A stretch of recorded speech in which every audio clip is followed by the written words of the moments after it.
Bruce Whitehouse joins me live from Pennsylvania. He's an Associate Professor of Anthropology at Lehigh University. Good to speak to you. So why has stability for Sahel region become so important now? What is so worrying there? Well, it's been now more than 5 years since there's been a widespread violent jihadi violence in the Sahel and particularly in Mali.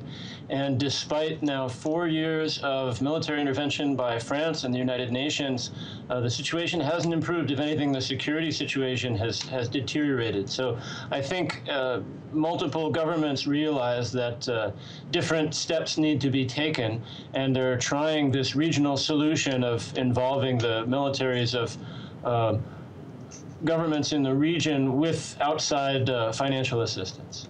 And Bruce, what will be the main mission of the troops there? Who are the active terrorist groups in the region? And will they also be tackling illegal migration? As far as I know, their mandate is only to go after the jihadi groups. There are affiliates of Al-Qaeda. There's a sort of new umbrella group that's called Jamaat al-Nusra that formed this year. And their goal is always to install and establish Islamic law, and they set themselves up in opposition to the secular administrations in the region. But basically, the support that they have is due to the poor governance by those republics of the Sahel that have so badly managed their populations and their resources for many decades now. So there are reasons on the ground for discontent with governments like Mali and Chad and Niger, and they're trying to fix that with a regional military solution. And will this new so-called G5 army be able to stop these groups and these problems, or will it add more problems to it?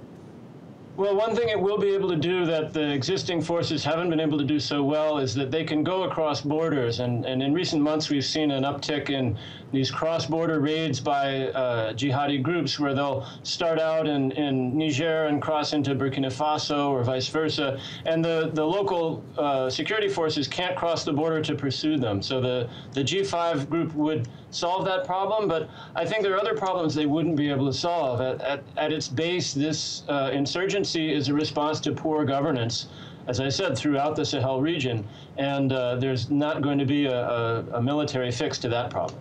And how have the citizens of this region been responding to the increasing terrorist and foreign military activity in their country since 2013?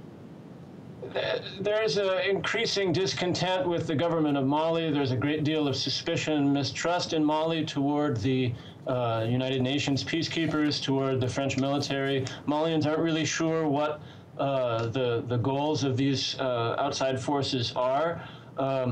And so I think the G5 solution might be a little closer to the ground and might be able to win a little more public trust in that regard.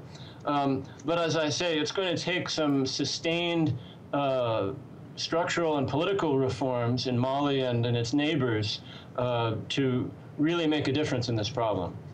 Well, very much for that. Thank you very much for that and for that insight, Bruce Whitehouse there from Pennsylvania.